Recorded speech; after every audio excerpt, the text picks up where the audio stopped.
Bienvenida a tu programa Vidas Transformadas. Asimismo, yo te invito a que le des like a mi página de Facebook que aparece con el mismo nombre y que la fotografía de perfil es una mariposa. El día de hoy yo me siento sumamente contenta y feliz porque se encuentra con nosotros Ramiro Garza. Él viene a presentarnos su disco Perro Guiñol, Nacer de Nuevo. Pues bienvenido, Ramiro. Antes que nada, sí me gustaría mucho compartirles que yo creo que desde que inicié el programa de Vidas Cascarón de los moldes sociales, sí, y que se va quebrantando, y que la generación de 1980 es la que rompe ese cascarón.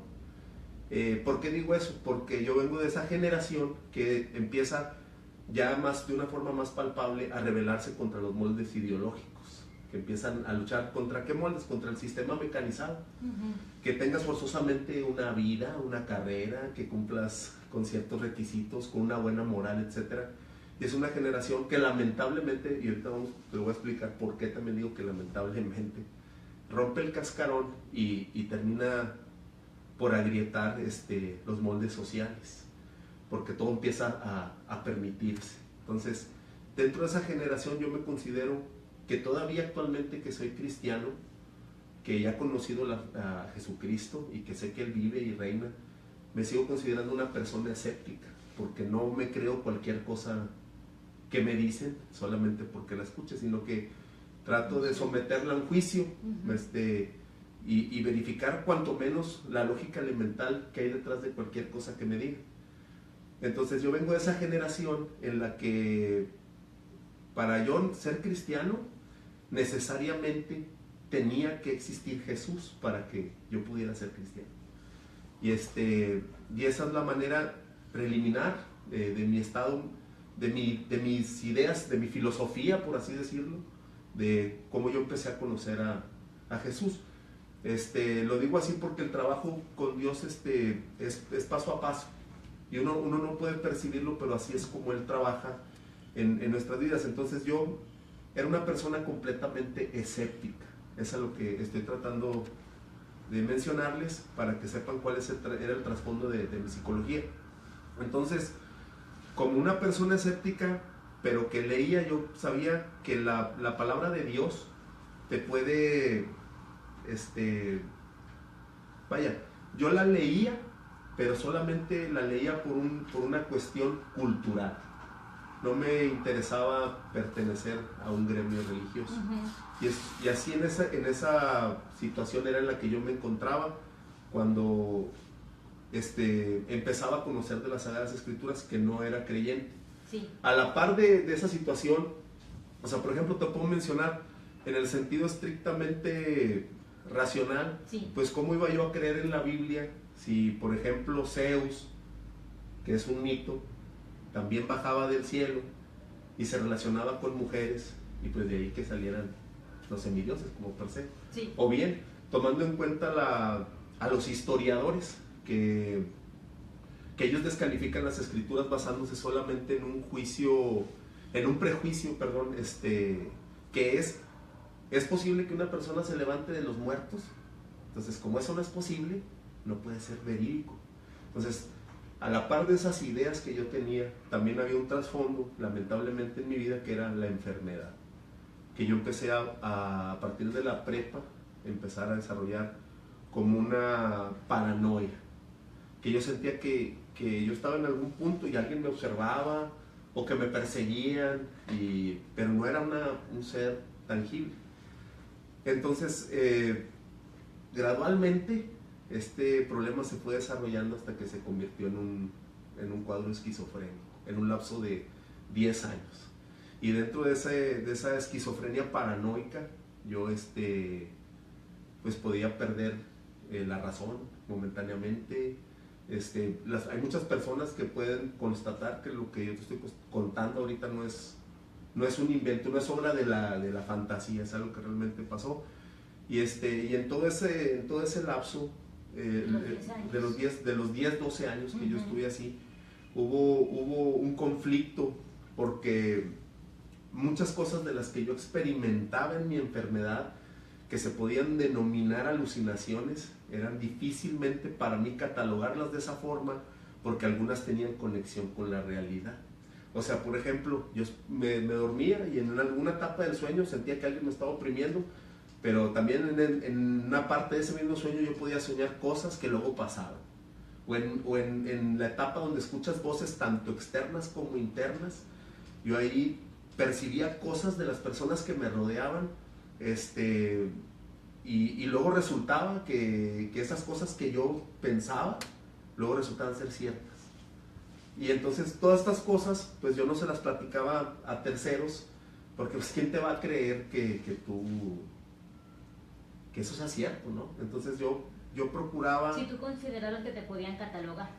Sí, la verdad sí consideraba y trataba de ser cuidadoso en el sentido de que si ya mi personalidad, mi figura, por así decirlo, pública ya estaba bastante deteriorada moralmente hablando, pues trataba de ser, entre comillas, lo más cuidadoso para evitar que digan, no, pues ya es ya una persona enferma, o sea, un demente confirmado, porque ya delira.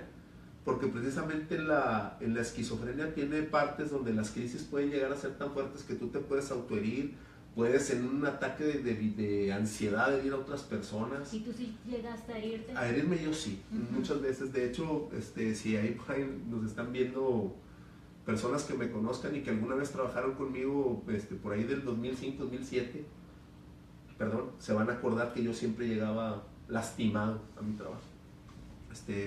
En ese tiempo uno de mis jefes fue Francisco Villalobos, en una empresa que se llamaba G-Money, era un banco, y él se ha de acordar perfectamente, porque pues era mi jefe directo, cómo yo te podía llegar en estado de una resaca, o bajo los efectos muy mínimos, ya después de cierto descanso, entre comillas, de las drogas, que yo quise mencionarte todo esto para dejar en claro que esa enfermedad yo la desarrollé antes que yo empezara a entrar en el mundo de las drogas. Cuando yo empecé a entrar en el mundo de las drogas y el alcoholismo... ¿Eso fue posterior?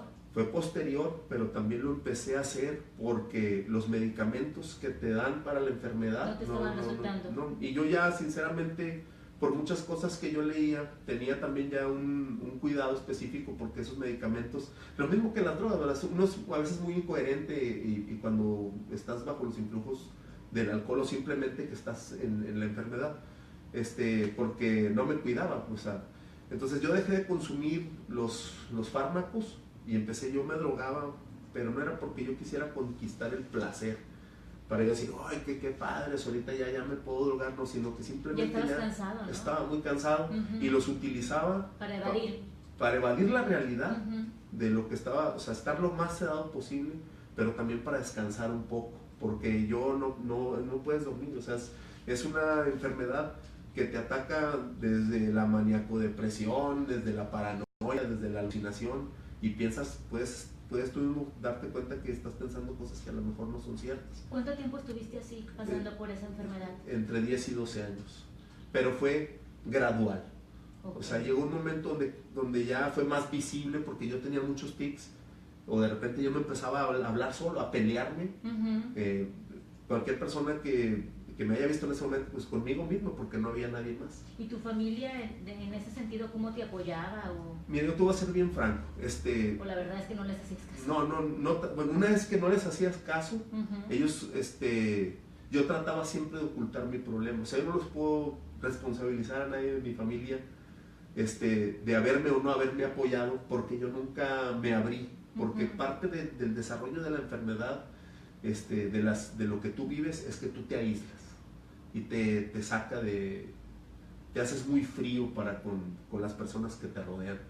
Y entonces yo no hubiera permitido que ellos me ayudaran porque había un trasfondo que yo no quería relacionarlos, y la otra es que yo me fui de mi casa desde muy joven.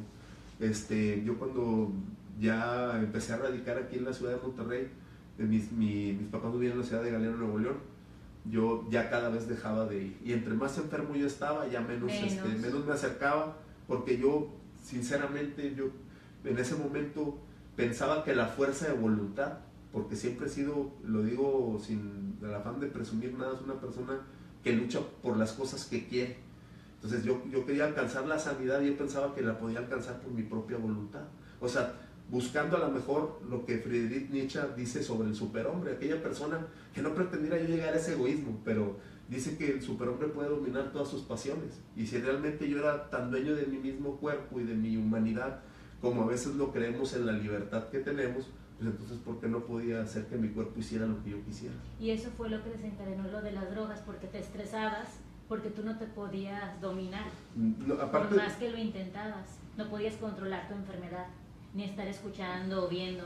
sí, y realmente lo hacía también, lo confieso públicamente, porque era una especie de suicidio lento. Mi moral, o sea, o aquello que se defina como mis principios, Sí. Que me define a mí como mis principios es el hecho de que yo no podía quitarme la vida. O sea, para mí eso era un acto que yo no podía cometer, porque me lo consideraba como algo cobarde. O sea, a pesar de toda la incongruencia que estaba viviendo, vuelvo a repetir, por toda mi enfermedad, yo consideraba algo que yo no podía, o sea, quería hacerlo, pero no podía. No tenía el valor para hacerlo. Y dentro de todas maneras, dentro de todas las cosas que yo pensaba, me formulaba muchas preguntas, como la mentalidad de cualquier suicida. Tú no sabes a dónde vas a ir cuando te mueras. Oye, Ramiro, ¿y si tú no hubieras pensado eso de que una acción de un suicidio vendría siendo una cobardía? Pues yo pienso que en tus circunstancias tú sí lo hubieras hecho, ¿verdad? Lo hubiera hecho y hubiera sido como un acto de reclamo tanto para mí como para la sociedad, porque cuando tú pasas por una situación así, a ti puedes perder tu trabajo. Yo llegué a un momento de todas las cosas que a mí me pasaron, que yo fui a dar hasta la calle, pero se relaciona también con el hecho de que las cosas que yo viví, la paranoia y las cosas que te menciono que se relacionaban con la realidad. O sea, sueño algo y pasa. Veo una persona y de cierta manera puedo descubrir cosas muy personales. Me llevó a la lectura de las ciencias ocultas, porque yo pensaba, y ahí fue donde yo empecé a cambiar mi postura de escéptico a una postura de agnóstico, obviamente con mucha información relacionada, porque por ejemplo, yo le digo con todo respeto para las ideologías y creencias que tengan las personas, claro. Pero por ejemplo, partiendo del hecho de los juicios aristotélicos, hay una cuestión que se llama el universal negativo. Yo no puedo negar que una cosa de un campo determinado no exista si yo no tengo la información completa del campo. Uh-huh. Entonces, como yo no sé todas las cosas que hay en el universo, sí. yo no puedo medir, yo no puedo medir a cierta ciencia si hay un Dios o no dentro de todo el universo, porque de entrada, por más fantasioso y que parezca, yo no lo puedo afirmar tajantemente que en algún espacio del universo Dios no exista, porque no tengo la información de todo el universo. Entonces, cuestiones como esas, racionalmente, me fueron empujando a cambiar mi postura, a pensar, junto con eso, aunado a esto, las experiencias, vamos a llamarlas así, extrasensoriales que yo estaba viviendo. Y yo me empecé a adentrar en el conocimiento de las ciencias ocultas, y la verdad, vi mucho más a lo mejor de lo que debía de haber visto. ¿Y no te confundió? Sí me confundió en el sentido de que en esas circunstancias tú no puedes reconocer a cierta ciencia, espiritualmente hablando, cual sea la verdad. Porque todas estas experiencias yo me las guardaba. Oye, pero si en un momento dado tú ya estabas pasando por una situación de mucho estrés, por la enfermedad que tú estabas viviendo, sí. Y aparte el hecho de empezar a leer esta cuestión de las cuestiones ocultas, pues también yo digo que eso te agravió más, ¿no? Sí y no, en un momento más te voy a explicar también por qué sí, uh-huh. ¿No? Sí me afectó, pero la realidad es de que como yo no, ahí fue donde yo me empecé a razonar que probablemente sí existía el alma, uh-huh. Que probablemente sí existían otras dimensiones, pero ese es el detalle. A veces hay cosas con las cuales no debe uno de jugar, por así decirlo, porque no sabes con qué estás tratando. Y como el conocimiento de esas cuestiones, realmente cuando tú estás adentro de ese mundo, no es un mundo donde tú te la vas a pasar diciéndole a todas las personas qué es lo que tú ves, porque de entrada ellos no te lo van a permitir. O sea, realmente hay cuestiones espirituales que nos rodean, y cuando una persona Obviamente yo no puedo obligar a que crean mi historia, pero yo les cuento lo que Jesús hizo en mí, cómo sí, yo salí de brindar ahí. tu testimonio. Exactamente, entonces mi relación, ese vínculo que yo empecé a tener con esas cuestiones espirituales se hizo muy grande. Y entonces yo veía muchas cosas que ellos hacían a las personas. No, a esta persona le vamos a hacer esto y te lo vamos a mostrar para que tú lo veas, que somos muy poderosos. Y yo veía cómo lo hacían, pero una de las encomiendas ahí es que tú no puedes andar diciendo cualquier cosa que ellos hacen, porque precisamente ese es el verdadero ocultismo. El ocultismo no es lo que venden en los libros de 5 o 10 pesos del Kybalión, que son doctrinas que guardan cierta realidad, que cierta relación con la verdad, entre comillas. O sea, nunca pueden ser una verdad completa porque están siendo impulsadas por el mal. Y el mal es una mentira. Bueno, espérate, pero para las personas que no saben o que no sabemos de qué trata eso, ¿sí nos puedes explicar en términos generales? Mira, trataría de ser lo más concreto posible. Sí, porque mucha gente no sabe bueno, qué es eso. Lo que pasa es que el Kybalión, por ejemplo, tiene sus leyes de correspondencia. Pero yo me refería a la cuestión de las ciencias ocultas. Bueno, las ciencias ocultas es el hecho de que tú empiezas a relacionarte con un mundo espiritual y empiezas a perder, por así decirlo, velos en el sentido de que hay cosas que te rodean y tú no las percibes. Y luego las empiezas a percibir y empiezas a caminar con ellos y ellos te empiezan a revelar más cosas y empiezan a imbuir inteligencia de su naturaleza en tu persona y tú la empiezas a adquirir y te puedes hacer, entre comillas, más sabio, pero la realidad es de que están corrompiendo tu ser. Pues sí, te están confundiendo todo. Esto yo lo digo, ¿verdad?, con mucho respeto para las ideologías que sí, tengan las personas, y también agradeciendo que me des la oportunidad de venir a tu programa, porque no vengo a hacer proselitismo religioso. No. Entonces, yo simplemente quiero que las personas conozcan lo que Jesucristo ha hecho en mi vida y lo que yo conozco y he conocido de Él durante estos 10 años que yo tengo de haberlo recibido en mi corazón. Y así esa fue la manera en la que poco a poco yo me fui conduciendo a llegar a Cristo. Sí. Y no sé si en relación a eso tengas otra pregunta. No. Bueno, mira, para continuar, entonces te menciono que ya estando yo en la etapa más crítica de mi enfermedad, tengo que hacer un reconocimiento público, porque en ese tiempo que yo me quedé sin trabajo, hubo personas como Alex Estrada, como Javier Verástegui, la familia Santana, la familia Silva, muchas personas que te ayudaron. Sí, de ahí de la colonia Mitras, y les mando un saludo a todos mis amigos, a Rubén Góngora, a los hermanos Góngora, a la familia Santana, como ya mencioné, a Jaime Salinas, a mucha gente, y si ahorita no me acuerdo sus nombres, les pido una disculpa, a Pato, a todas las personas de ahí, a Círculos de Nada. Les agradezco el amor, el afecto que tuvieron para conmigo, porque por ejemplo Alex Estrada, él prácticamente me sacó de la calle y me dio la oportunidad de vivir en su casa un tiempo. ¿Y de qué año más o menos estamos hablando? Más o menos como en el 2004, 2005, por ahí. Sí, fue cuando ahí estuve, que me dio la oportunidad de vivir en su casa, y se los agradezco de corazón, porque ese pequeño gesto, pues eran las cosas que dentro de todo el caos que yo estaba viviendo en mi ser, me mantenían vivo. Era lo que te iba a decir. ¿Cuánto tiempo estuviste en ese tipo de caos de las drogas y del alcohol?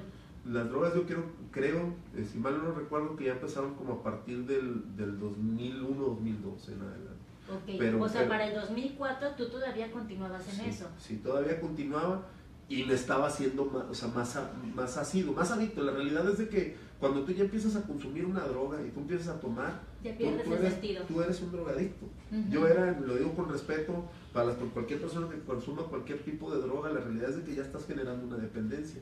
Yo tenía un cuadro grave de drogadicción y alcoholismo, y sobre todo el alcohol, porque es el que adereza todas las fiestas. Lamentablemente es así, y yo tenía, pues, por la relación con la música, también una cercanía con ese mundo, aunque yo no llegué en ningún momento a sobresalir por todas las cosas que me pasaron, pero estaba en el medio, y la mayor parte de mis amigos, que muchos de ellos son personas sanas, ellos no eran como yo, pero yo sí yo sí estaba muy relacionado con el mundo del alcohol y las drogas, pero gradualmente hasta llegar a ese detonante. O sea que más o menos en el 2002 fue cuando tú comenzaste con la música. La música... ¿O fue desde antes? Perdón que interrumpa, mira, yo estuve un tiempo en la Facultad de Música, pero la música yo... Eso yo no lo sabía, Ramiro. Bueno, no se había dado la oportunidad de platicar acerca de eso. De hecho, yo no soy cantante, yo no soy nada. No puedo yo considerarme estrictamente algo que yo no he tenido una formación de conservatorio como para poder decir que no, yo soy cantante. Entonces, vaya, lo que trato de hacerles ver es de que es un gusto lírico que yo tengo. Yo estuve un tiempo en la Facultad de Música, pero la realidad es de que no me fue muy bien porque no estudiaba, o sea, no estabas enfocado en eso. No estaba preparado para entender a esa corta edad, porque yo acabo de cumplir 16 años, de entender de qué se trataba realmente estudiar la música de conservatorio. A mí me gusta mucho mencionar años, más o menos de qué año estamos hablando, para ir más o menos hilando cómo fue tu historia. Yo creo que fue como en el 90 y, si no me equivoco, en el 99, 98. Okay. Sí, bueno, entre 97 y 99. Sí, para que no me acuerdo ya hace bastantitos años, ¿verdad? Claro. ¿Cuánto tiempo estuviste en la escuela de música? Nada más un semestre. Un semestre. De hecho, ahí fue donde yo conocí y estoy muy orgulloso de haber conocido a mi amigo Javier Verástegui, que él trabajó conmigo en la producción del disco. Sí. Y ahí, bueno, ahí conocí a casi todos mis compañeros que son músicos, porque ahí en la colonia Mitras Norte, pues en Residencial Lincoln, ahí se da, no sé si todavía ahorita, pero en ese tiempo a mí me tocó que había un montonal de bandas. Se daban muchas tocadas. Sí, muchas tocadas. De hecho, si hay personas que se acuerdan, y porque alguna vez también me lo han comentado, que en esas épocas Mitras era la casa de la música. ¿A poco? Sí, yo no lo sabía. Cada fin de semana tú ibas a Mitras y iba a haber una tocada. Había muchos bares. Mitras Norte, Mitras Sur. Ahí por la Prepa 9. Mitras Norte. Sí, Mitras Norte. ¿Y dónde se daban las tocadas? Ahí en las casas, pues la casa ahí en Morelia, y había en la casa de mi compañero Adrián Santana, que toca con una banda que se llama Four Horsemen. Tocábamos ahí. ¿Las daban en la calle? En la calle. Y se juntaba mucha gente. ¿Y en aquel entonces tú estabas cantando? En aquel entonces yo realmente tocaba, me dieron la oportunidad de entrar con una banda que se llamaba Adrenalina. Ahí estaba el maestro, que ahorita es Arturo Serna, Javo Verástegui, Alejandro Valdés, que le dicen el trompe, un excelente baterista, por cierto, y me dieron la oportunidad un tiempo de yo acompañarlos como vocalista, pero yo realmente nunca tuve la oportunidad de proyectar un trabajo tan claro como lo que hice en este disco, porque fue una etapa muy, muy corta, y en algunas otras ocasiones pues eran solamente palomazos. Oye, pero te fijas como siempre había gente que te quería rescatar, ¿verdad? Que claro, te quería sí. apoyar. Sí. Sí, gracias. Y la música, haz de cuenta que te quería sacar de la situación en la que tú estabas viviendo, lamentablemente, para enfocarte en algo positivo. Mira, yo te voy a decir algo que toca una fibra en mí, o sea, muy, muy clara. Una vez, de las veces que yo andaba vagando así por la calle, mi compañero y amigo Javier me dio la oportunidad de quedarme unos días ahí en su casa.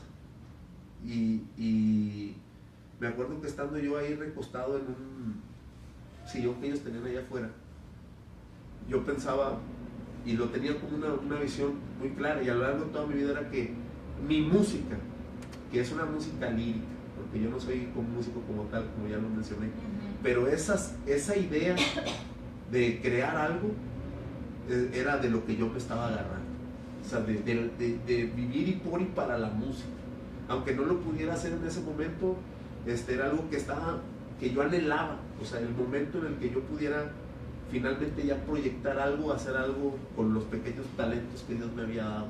Desde ahí tú sentías el gusanito.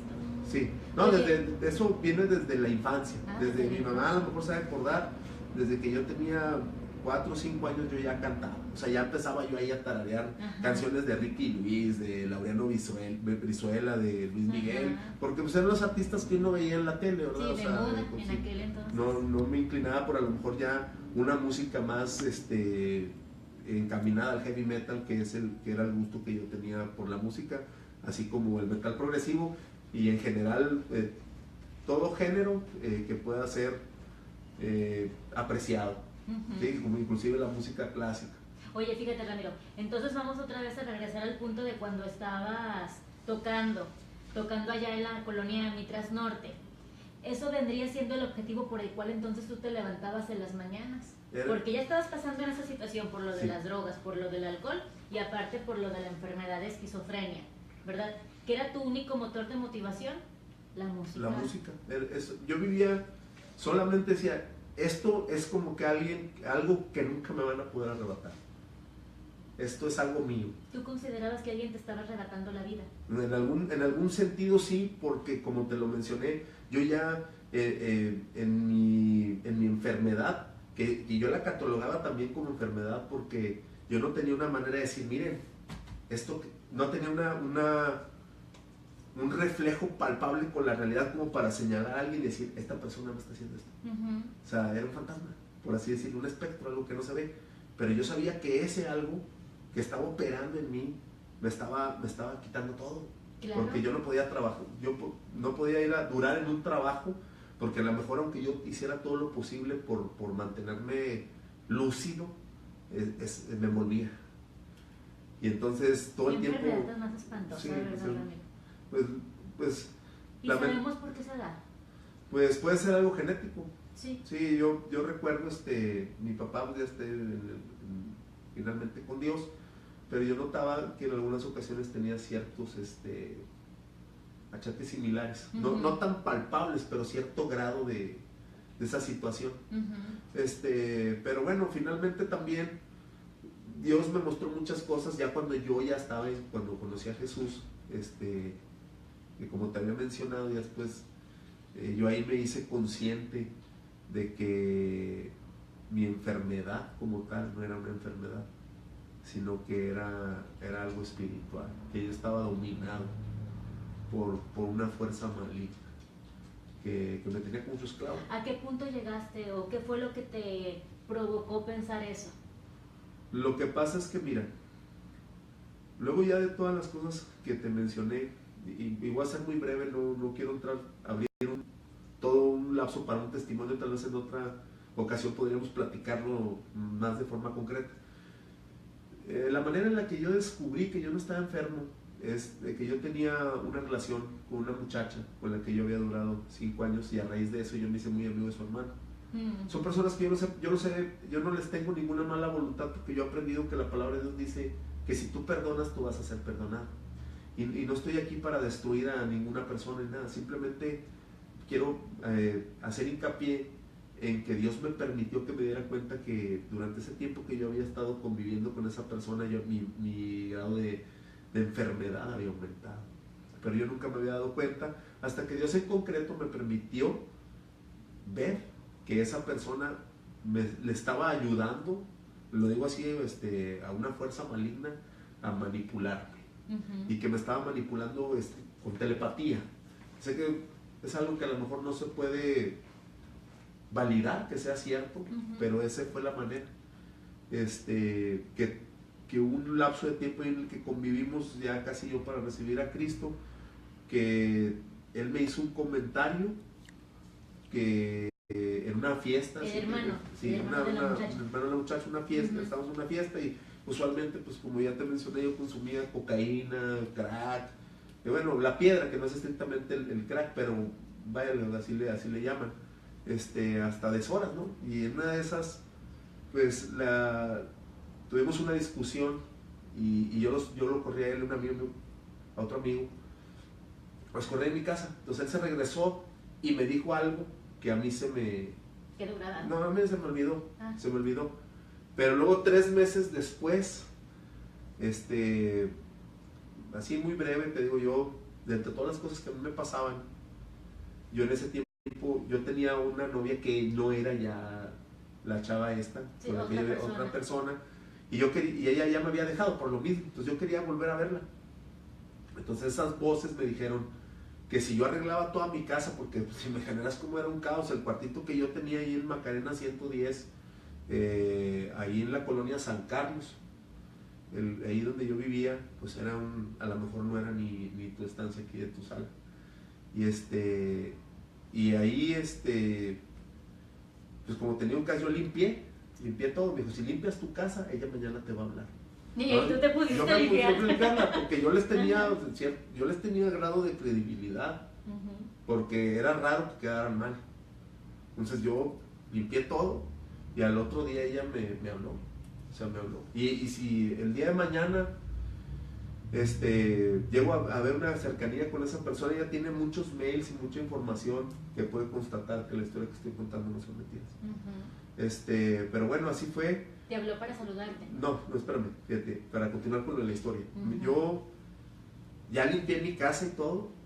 Ese día que yo oí esa voz, yo había estado en un bar de ahí, de esos de mala muerte que está en el Mazán, y yo escuché esa voz ahí. Yo me salí, fui, limpié mi casa, y al otro día yo le dije al hermano de la chava con la que andaba, oye, ¿sabes que esta morra me habló?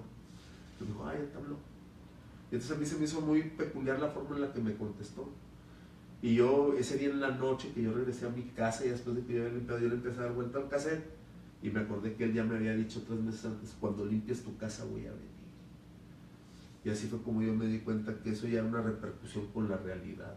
Que yo no estaba enfermo en el sentido físico, sino que realmente que ahí sí yo ya aterricé. Y al mismo tiempo que me pasó esto, así como me pasó, vino a mi corazón un versículo de la Biblia completo, como si yo hubiera hecho el afán de aprender.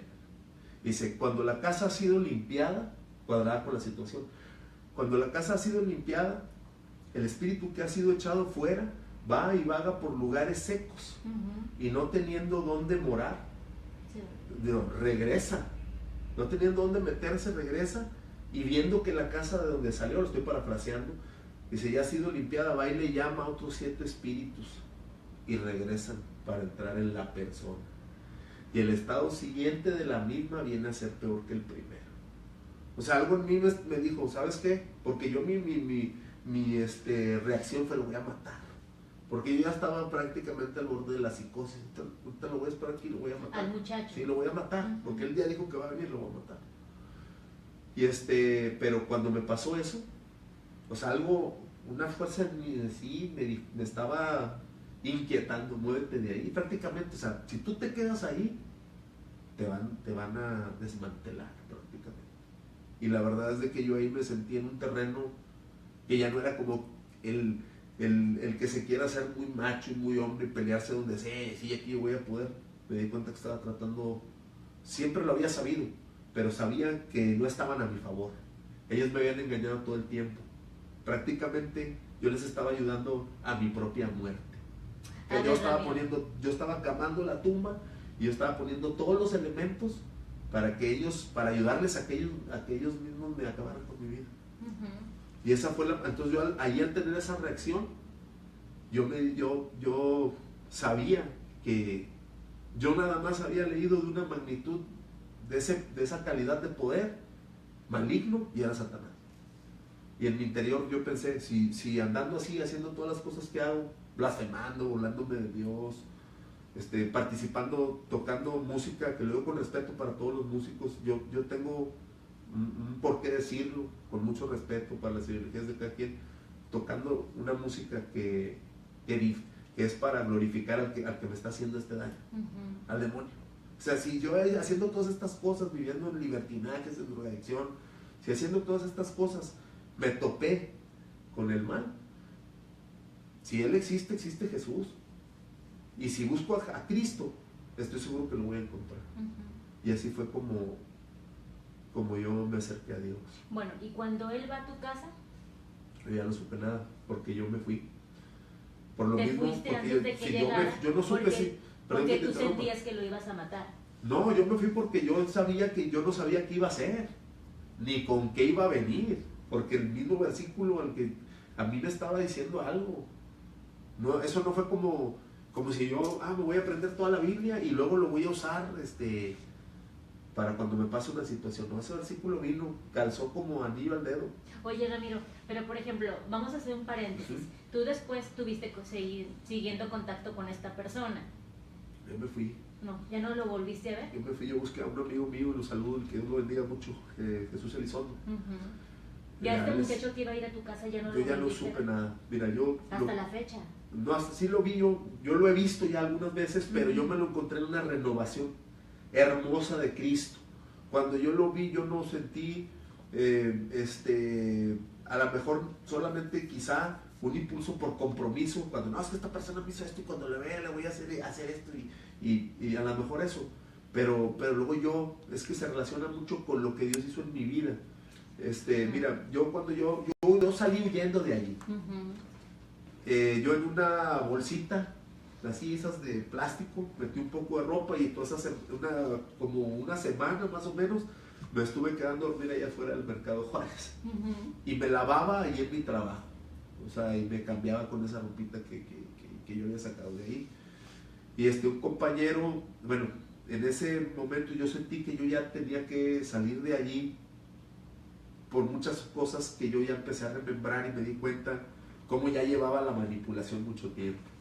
Entonces yo la verdad, yo temí, porque yo ya no iba, yo ya veía que era un poder demasiado grande, que no, o sea, no, yo no puedo enfrentar esto. O sea, sí, te sentías muchísimo más aturdido. No, ya no, y mi estado de salud todavía se deterioró aún más. Claro. Porque esas cosas que me atacaban ya lo empezaron a hacer frontalmente, abiertamente, con más fuerza, ya no como... ellos me llevaron casi al punto para morir. Y en ese momento es un lapso de una semana, yo hablé con mi hermano Jesús Elizondo, el Chuy Burger, le dicen, él vendía instrumentos ahí en la Pulga mientras era el mejor en la venta en la compraventa de equipo, y había desarrollado una amistad muy, muy buena con él. Y entonces platicando, yo le comenté algunos fragmentos de las cosas que me estaban pasando, porque yo no quería hablar en ese momento abiertamente, por temor a que pensaran que estuviera loco ya completamente y que pues, ya lo que ocupa no es una casa, es un pabellón psiquiátrico. Entonces, yo le pedí que le pregunté que si no sabía dónde rentaba una casa. Entonces él me dijo que él tenía un departamento, pero me dijo, no, yo se lo voy a rentar a otra persona. Total, ya cuando yo fui, no sé si era un viernes, algún día de la semana, la verdad no me acuerdo, pero estuvimos platicando en su casa y él me dijo, mira, ¿sabes qué? Perdón, estuvimos platicando en su ciber que él tenía ahí sobre Ruiz Cortines. Y me dijo, ¿sabes qué? Vente, te voy a rentar la casa. O sea, te voy a rentar aquí. Entonces yo desde ahí vi la mano poderosa de Dios. Sí. Porque no solamente esto, ahí en mi trabajo que yo tenía, que aunque parecía una locura, a mí me habían dado un ascenso. Y me habían, sí, yo ahí en esa empresa tuve varios cambios de vacantes dentro del mismo lugar. Sí. Y entonces, en esa semana nos estábamos mudando de un edificio a otro, y entonces había muy poco trabajo. Bueno, yo estaba en una situación destrozado, me doy cuenta que mi presencia en el trabajo, y no estoy mintiendo, y las personas que lo recuerden pueden dar fe de eso, que yo casi me estaba muriendo allí. No como así, pero ya era estaba ido, en un malestar. Y entonces hay una persona que se llama Andrés Aldape, que él pertenece al del Ministerio La Red. Me hizo una pregunta, me dijo, ¿por qué estás así? Y como yo bromeaba mucho, aún a pesar de que siempre trataba de dar una cara de juego, a pesar de lo que yo estuviera experimentando, le dije, no te apures, estoy loco, no me hagas caso, porque yo pues tenía muchos tics y me agarraba hablando solo, así, renegando conmigo mismo. Sí. Y entonces me dijo, no, me dijo, pero ¿por qué estás así? Me dijo, dime, que no me vas a creer. Digo, no, sí te voy a creer. Y luego me dijo, es que yo tengo un primo, que él estaba así como tú, pero él ya se le quitó. ¿Cómo se le quitó? Sí, todo. O sea, yo entro de mí y me dijo, no, es que lo llevamos al templo. Y yo, la verdad, yo te voy a decir que en ese momento, a pesar, como digo, uno es incongruente y no puedes ver la luz claramente porque estás dominado. Yo todavía pensé en mí, son puras mentiras, eso no es cierto. Entonces, Dios, a lo mejor lo que yo ocupo es tener un pacto más fuerte con tinieblas o con lo que sea que represente una fuerza superior para vencer, como brujería. Me están aventando esto y yo le aviento esto, por así decirlo. Sí. Pero en esa semana, te digo, me puse malísimo. Yo le pedí llorando, llévame ahí a donde tú quieras, pero ya. ¿A quién? a Andrés Saldato. Que llévame ahí a un templo donde tú vas, donde deseas. Yo no puedo ir, o sea, yo quisiera ir por mi cuenta, pero no puedo. Y ya así fue como yo ahí tuve un encuentro con Jesús de arrepentimiento. ¿De qué año? ¿De qué año estamos hablando? Creo que fue como el 2007. Un arrepentimiento. Esa iglesia estaba, ese templo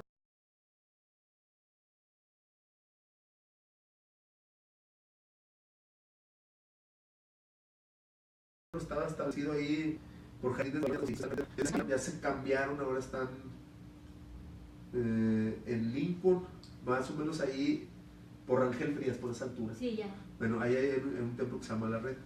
Entonces ahí, bueno, ahí yo me presentaba y él me dijo, bueno, ahorita mira, le platiqué algo, me dijo, no, es que eso es algo malo.